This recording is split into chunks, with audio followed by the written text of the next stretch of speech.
Hello everyone, welcome back to Excel in Education channel.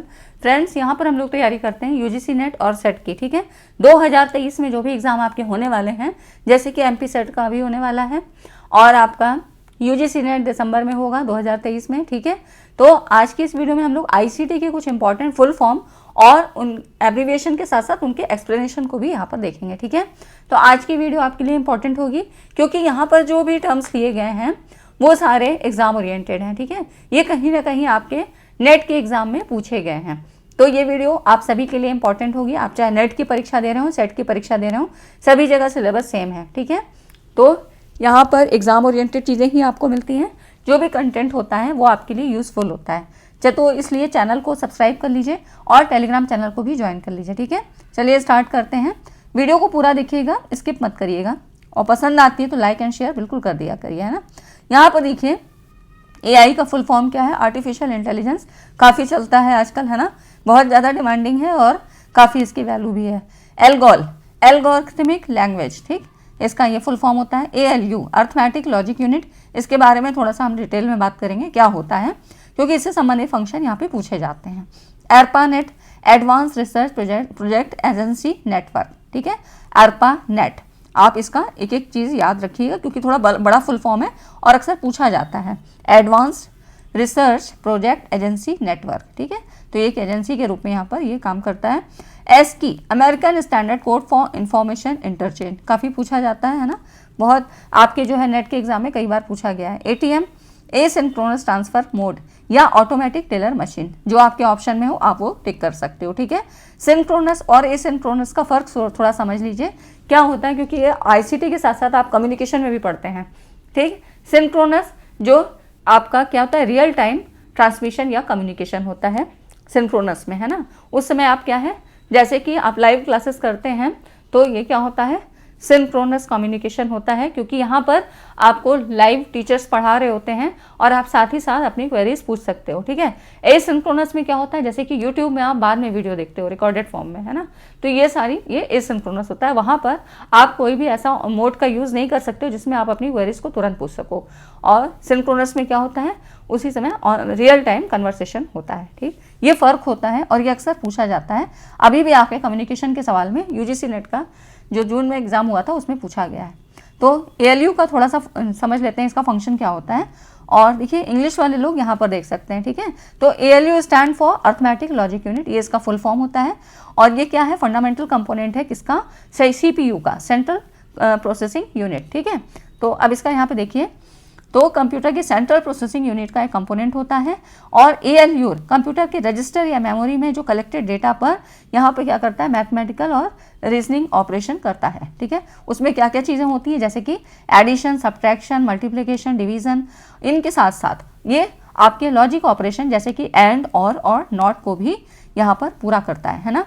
तो ये जो भी कंप्यूटर सिस्टम के अंदर जो भी मतलब कैलकुलेशंस हो रही हैं या डिसीजन होते हैं या रीजनिंग की पावर यहाँ पर चेक करनी होती है, मतलब जो भी कोई डिसीजन लेना होता है, ये सारे काम को यहाँ परफॉर्म करता है ALU। ठीक है, अब देखिए यहाँ पर जो आपने ये टर्म्स देखे ना, एंड और नॉट क्या है, इसको थोड़ा सा समझ लीजिए क्योंकि कई बार इससे संबंधित क्वेश्चन भी पूछ लिए जाते हैं।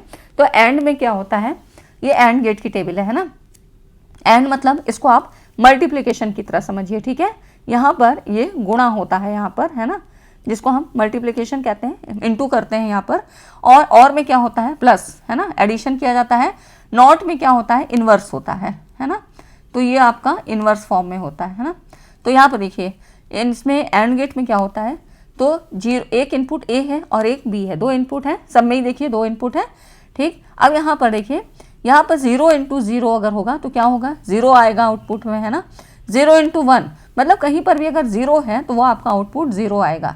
जब दोनों ही इनपुट 1 1 होगा, है ना, तब आउटपुट 1 होगा। ठीक, तो मल्टीप्लिकेशन आपको सभी पता है क्योंकि हम यहाँ पर बाइनरी डिजिट का यूज़ करते हैं ना, 0 और 1 का ही आप यहाँ पर यूज़ करते हैं, है ना। जो भी आप कन्वर्जन करते हैं तो उसमें क्या है, 0 और 1 से ही कैलकुलेशन करते हैं, है ना। तो यहाँ पर यही चीज़ होती है एंड गेट में। एंड जो ऑपरेशन होता है लॉजिकल ऑपरेशन, और इसमें और में क्या होता है, प्लस होता है ना। तो जैसे 0 + 0 तो 0 हो गया, 0 + 1 मतलब कहीं पर भी 1 होगा तो 1 + 0 क्या होगा, 1 होगा, है ना। तो देखिए कहीं पर भी 1 है तो 1 आएगा। ठीक, और नॉट गेट में क्या होता है, इसका इन्वर्स हो जाता है, अपोजिट होता है। जीरो का 1 आएगा, 1 है तो 0 आएगा। ठीक, तो ये थोड़ा फर्क होता है, ये आपने समझ लिया है ना। एंड और नॉट, अगर इससे संबंधित सवाल आए तो गलत मत करिएगा, क्योंकि बहुत ज़्यादा लंबे चौड़े सवाल नहीं पूछेगा, बस इसी तरह के सवाल यहाँ पर पूछता है। ठीक है ना, तो इतनी चीज़ें आपको एंड और नॉट की समझ में आ गई होंगी। ठीक, अब यहाँ पर देखिए और भी चीज़ें हैं यहाँ पर। B2B ये थोड़े से अलग थे, इसलिए इनको मैंने आपको दिया है यहाँ पर, है ना। बाकी चीज़ें हम क्या एक्सप्लेनेशन के साथ पढ़ेंगे।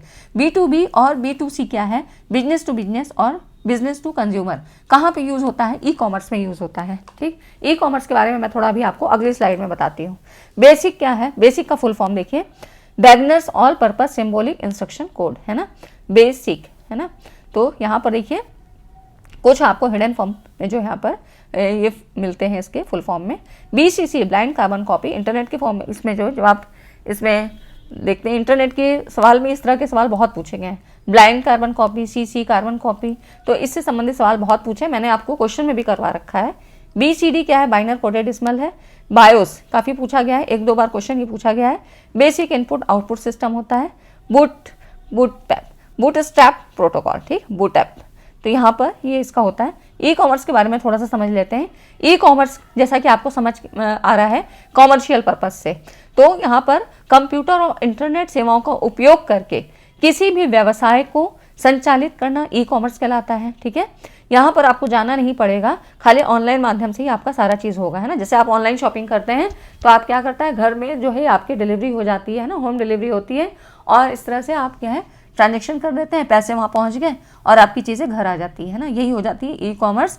इसमें इंटरनेट के माध्यम से ग्राहकों और व्यापारियों से संपर्क स्थापित किया जाता है, और इसी से वहाँ पर क्या होगा, एडवर्टीजमेंट होगा और वस्तुओं का खरीदना और बेचना, क्रय विक्रय, सभी चीज़ें शामिल होती हैं। ठीक है, तो ये ई-कॉमर्स होता है। अब इसी में ये टर्म्स आप देखेंगे इन भागों में बांटा जा सकता है, जैसे कि B2B बिजनेस टू बिजनेस, 2 कंपनियों के बीच किया गया इलेक्ट्रॉनिक बिजनेस। ठीक है, और B2C में क्या होगा, बिजनेस टू कंज्यूमर है, तो कंपनी और कंज्यूमर के बीच का इलेक्ट्रॉनिक व्यापार। C2C क्या है, कंज्यूमर टू कंज्यूमर है, तो 2 कंज्यूमर यहाँ पर होंगे, उनके बीच में इंटरनेट पे किया गया लेन देन। ठीक है, आमने सामने कोई नहीं होगा, ना कहीं किसी मंच पे जाना है, ये सारा चीज़ क्या है आपका ऑनलाइन होगा, कोई शॉप वॉप यहाँ पे नहीं। ठीक है, सारी चीज़ें आपकी क्या होती है, ऑनलाइन मोड पे होती हैं। अब कुछ ऐसे टर्म्स हैं जो कि किससे हैं, इंटरनेट से रिलेटेड हैं। उसमें देखिए वेब पेज क्या होता है, वेब पेज इलेक्ट्रॉनिक पेज है, जिसे HTML फुल फॉर्म क्या होती है, हाइपर टेक्स्ट मार्कअप लैंग्वेज। ठीक है, इसका फुल फॉर्म याद रखिएगा, इसका प्रयोग करके बनाया जाता है, और वेबसाइट पे दिखने वाला प्रत्येक पेज जो है वेब पेज होता है। ठीक है, वेबसाइट पे ये पेज होते हैं, और वेब पेज मतलब जो भी पेज दिखते हैं वो वहाँ पे वेब पेज होता है। वेब पेज में ही क्या क्या चीज़ें होती हैं, टेक्स्ट होता है, यहाँ पर इमेज होती है, टेक्स्ट होता है, ग्राफिक्स है, ऑडियो वीडियो हाइपर लिंक्स के द्वारा जुड़े होते हैं। ठीक है, तो इस तरह से ये सारी चीज़ें आपका इसमें होता है।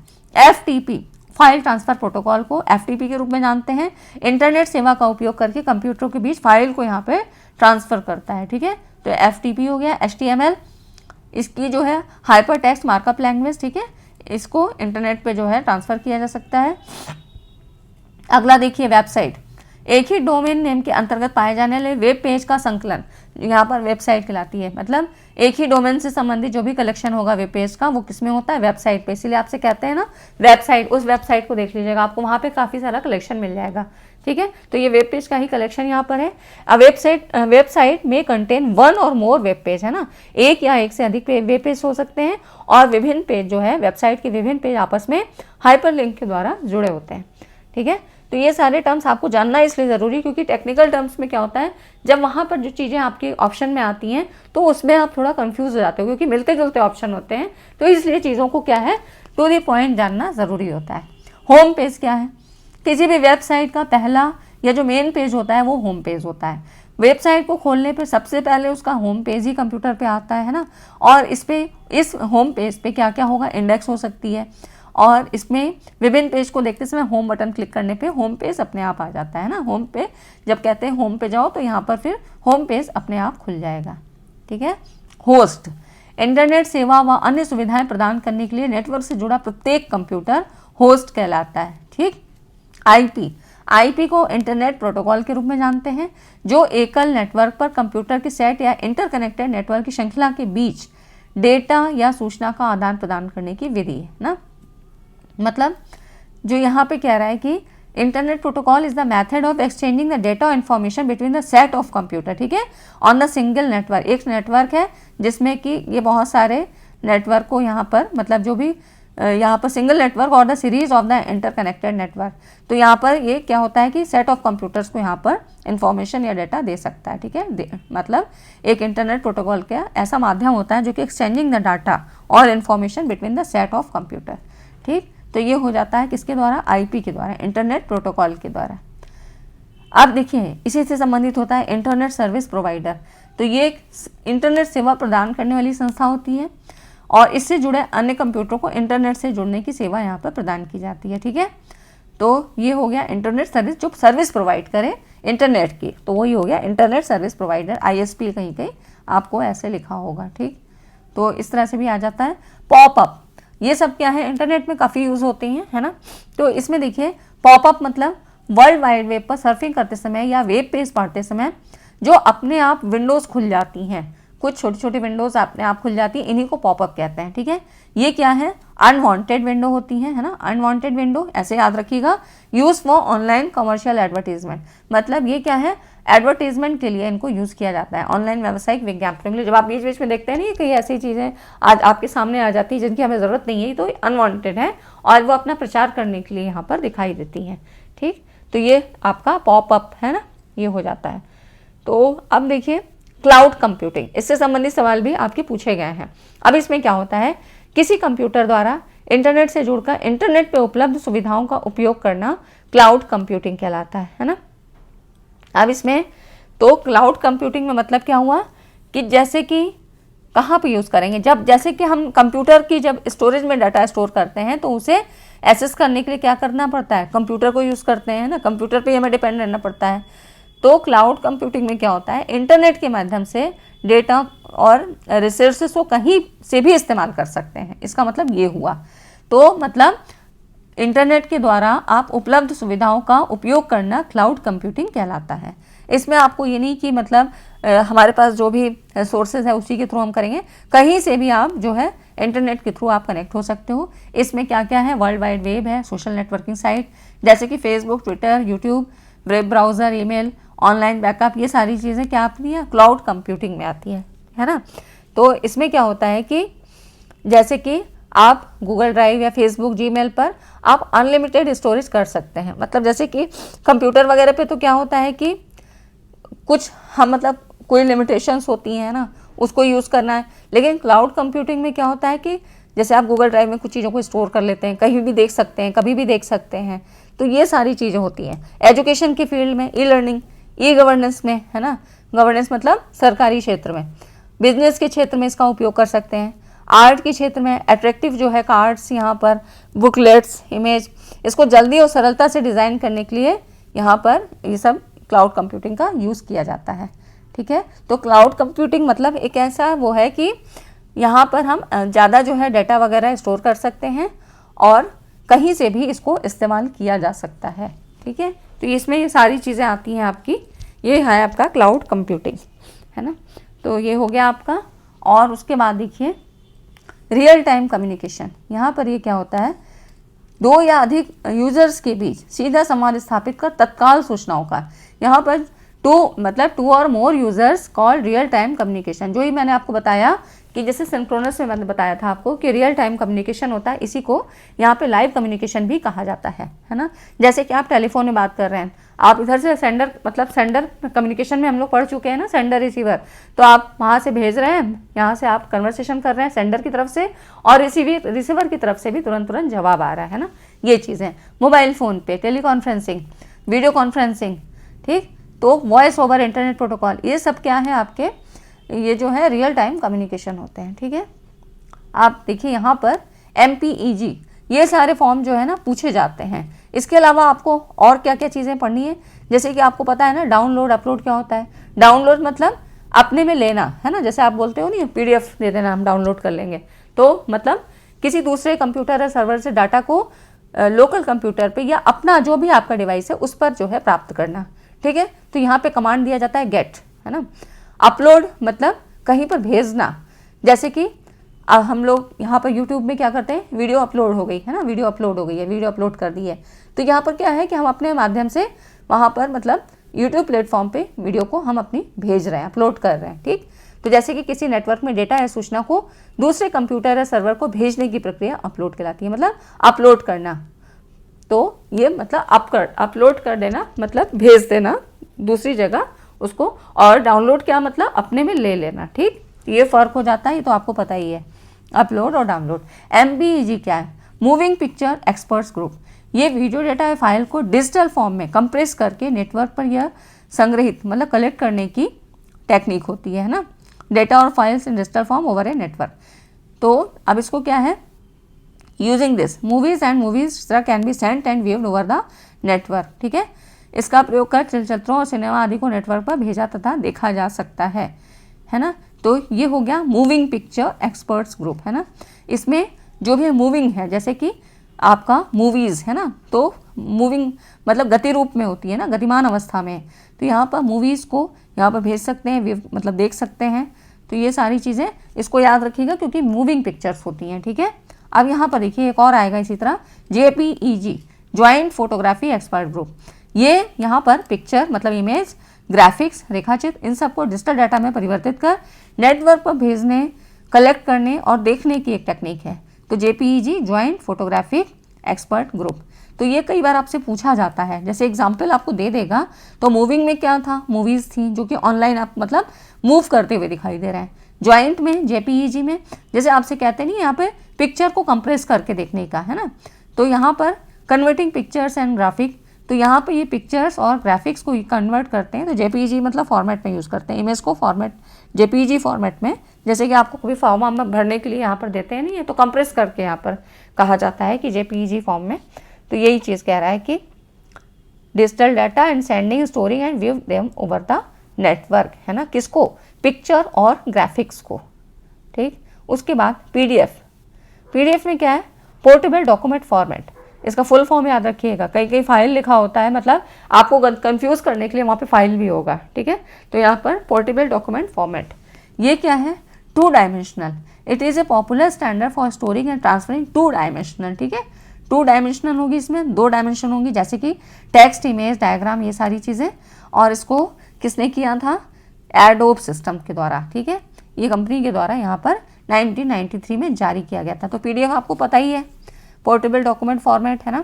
तो PDF फाइल करने के लिए जैसे कि एक सही प्रोग्राम की ज़रूरत होती है, तो फाइल को ओपन करने के लिए क्या है, PDF रीडर की ज़रूरत पड़ती है। जैसे कि PDF रीडर में हम पढ़ते हैं ना चीज़ों को, मतलब यहाँ पर हमको मिल जाती है डॉक्यूमेंट्स में, तो फिर वो क्या है, रीड कौन करता है, PDF रीडर, ठीक। तो ये हो जाती है आपकी पोर्टेबल डॉक्यूमेंट फॉर्मेट, 2 डायमेंशनल होता है, ठीक। तो कुछ चीज़ें हैं जो आपको पढ़ना है। अब देखिए वॉर्म क्या होता है, WORM, देखिए ये वॉर्म है, ये अलग है ना। और एक आपसे ये पूछा जाता है वॉर्म, ठीक, जिसमें एक तरह का वायरस, है ना। तो ये लिखने के तरीके में फ़र्क है, ठीक। यहाँ पर देखिए, यहाँ पर स्मॉल लेटर्स में दिया है और यहाँ पे इसका फुल फॉर्म पता होना चाहिए, राइट वंस रीड मैनी। इसका वॉर्म का जो फुल फॉर्म है ये क्या है, मतलब कंप्यूटर मीडिया में एक बार लिखें अनेक पढ़ें, या वॉर्म, है ना। तो ये वॉर्म मतलब क्या हुआ, WORM, जो कैपिटल फॉर्म में लिखा होगा। ये पूछा गया आपसे क्वेश्चन, ये पूछा गया है, ठीक है। नेट के एग्जाम में ये आ चुका है।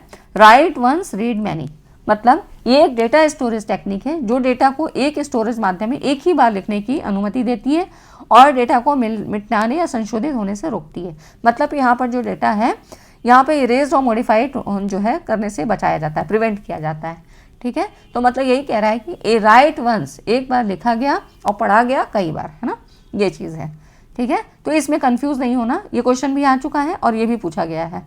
तो वॉर्म क्या है, ये जो जब आपको यहाँ पर स्मॉल लेटर्स में लिखा होगा तो ये क्या है, एक प्रकार का कंप्यूटर वायरस है जो अपनी कॉपी खुद ही बना लेता है और कंप्यूटर की मेमोरी या हार्ड डिस्क में यहाँ पर उसको फिलअप करने लगता है जगह को, है ना।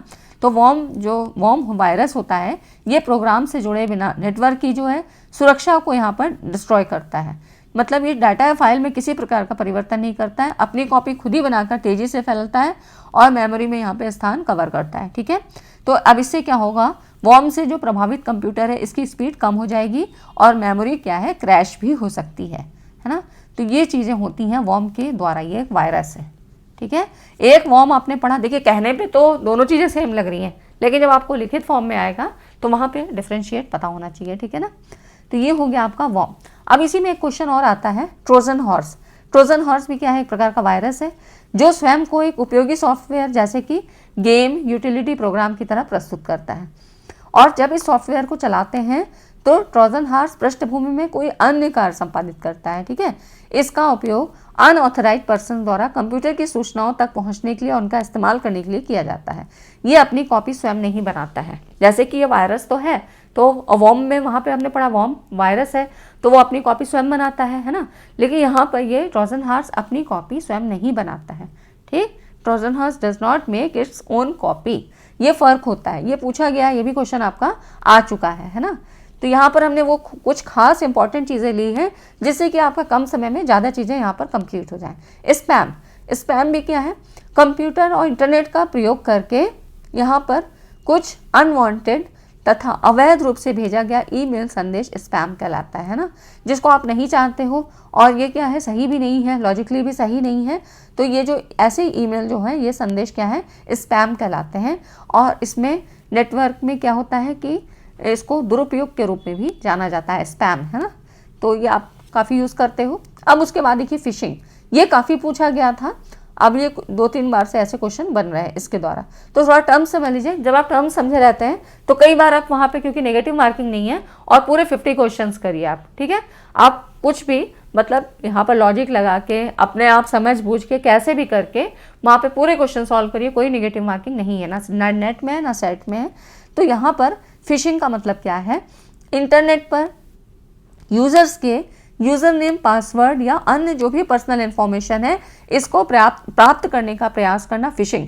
फिशिंग मतलब क्या होता है, जैसे मछली पकड़ना, है ना, जाल फैलाना, तो यही चीज़ है। तो यहाँ पे यूजर्स को झूठे फेक ईमेल या मैसेजेस भेजे जाते हैं जो दिखने में बिल्कुल क्या है, लेजिटिमेट लगते हैं, ऐसा लगता है कि सही की वेबसाइट से आए हुए हैं। और इन ईमेल या संदेश में उपयोगकर्ता को, यूजर्स को अपना यूज़र नेम, लॉगिन आईडी, है ना, या पासवर्ड या अन्य जो भी उसका डिस्क्रिप्शन है, जो भी उसका मतलब आइडेंटिफिकेशन है, वो डालने को कहा जाता है, और इसके आधार पर यूज़र्स की जो पर्सनल जानकारी है वो प्राप्त की जा सकती है। तो ये क्या होता है, फिशिंग, एक तरह से पकड़ने का मतलब उसको फंसाने का ये करना, ठीक है, जाल फैलाना। मतलब जैसे कि अब आपकी जो भी कुछ ऑनलाइन जो होती है, जैसे कि बैंक का डेटा ले लेना, है ना, आपके कुछ और जो भी आपके फॉर्मेट मतलब डॉक्यूमेंट्स हैं उनका कुछ जो है पर्सनल वहाँ पर निकाल लेना, तो ये सारी चीज़ें क्या है, ये फिशिंग में आती हैं। और इस तरह के धोखाधड़ी वाले केस बहुत चलते हैं, इसीलिए सबको सावधान रहने को कहा जाता है ना। कोई भी ऐसा लालच देख के कि कोई आपको ऑफर मिल रहा है कुछ है, यहाँ पर नहीं कर देना है, हमको अपनी जो भी हमारी आइडेंटिटीज़ हैं उनको नहीं भेज देना है, नहीं तो हम फिशिंग के शिकार हो जाएंगे, ठीक है ना। तो ये सारी चीज़ें आपकी कुछ चीज़ें थी जो मैंने आपको बताने की कोशिश की है। अगर वीडियो अच्छा लगा हो तो लाइक एंड शेयर ज़रूर करिएगा, और अगली वीडियो में हम लोग इसी तरह इंपॉर्टेंट टॉपिक के साथ बात करेंगे। तब तक चैनल पे बने रहिए, ठीक है। चैनल को सब्सक्राइब जरूर कर लीजिएगा, और वीडियो ये पसंद आई हो तो लाइक एंड शेयर ज़रूर करिएगा। Thanks for watching this video.